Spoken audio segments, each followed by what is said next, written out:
So who knows how rockets launch? I know I just asked that question.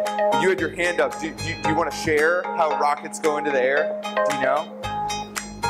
And if not, if you have stage fright, don't worry about it. I have stage fright right now too, so don't. It's okay. And if you don't know, that's all right, because that's what we're going to learn about. Do you have a guess?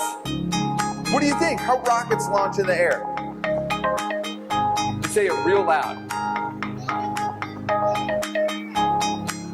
Vinegar and what? Very good. You basically have half of our ingredients here. We're not using vinegar, but we're using something that's acidic, like vinegar. Do you know the other thing you mix with vinegar? Maybe if you've done one of those volcano eruptions, you mix vinegar and baking soda. Well, we're going to use baking soda. You knew that, right?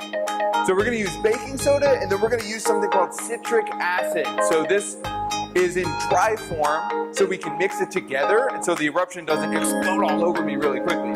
But I should say that for any sort of science we're doing, especially stuff that's launching, we're going to wear some goggles, just in case. You guys will be fine, but I'm going to be really close to these eruptions. We're going to do a little spoonful of our baking soda, maybe a little more since this is a big container. A couple teaspoons.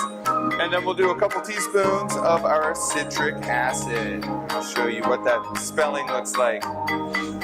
Okay, good.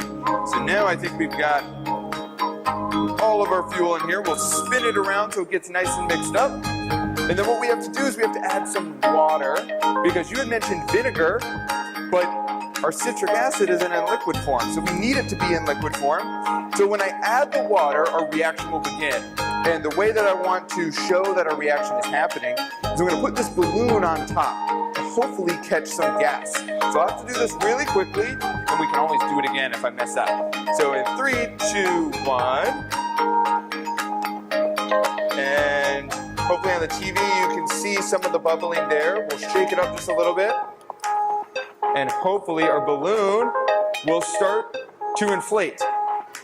So what we're going to do for our next reaction is we're going to use a little film canister. So I think most of our audience is way too young to know what a film canister is, because we don't use film really anymore. But we're just going to use this little container. It has a cap on it. And I'm going to actually scoot this stuff to the side now that you know what I'm mixing up.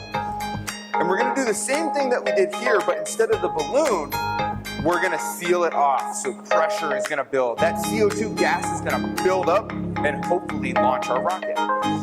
So we're going to do the same thing again. We'll add some baking soda.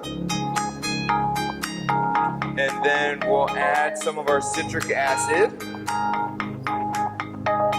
Now this does make a loud snap pop noise. I'm going to scoot it over a little bit so we don't get any electronics sticky. And the good news is, anything here that erupts is just a sticky little, it's like kind of like soda if it spills a little bit. So we're going to do the same thing again. We're going to add some water to our rocket here. Now what do you guys think is going to happen? Hopefully it blows up or goes up into the air, but we'll see. We'll test it out. Sometimes it doesn't work. I don't get the cap on fast enough because we want to capture all of the CO2 as much as possible. So can we count down for our liftoff? From 5, 4, 3, 2, 1. And we'll see.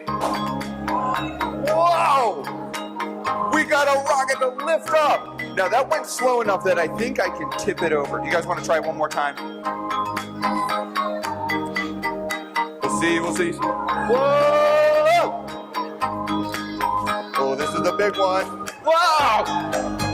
Oh my goodness, I barely got out of the way there. That's why I'm wearing goggles for science. All of these brilliant women were known as computers. Raise your hand if you know what a computer is. Good. It's a little box that has a keyboard, right? Well, in the 50s, 40s, 50s, and 60s, people were the computers.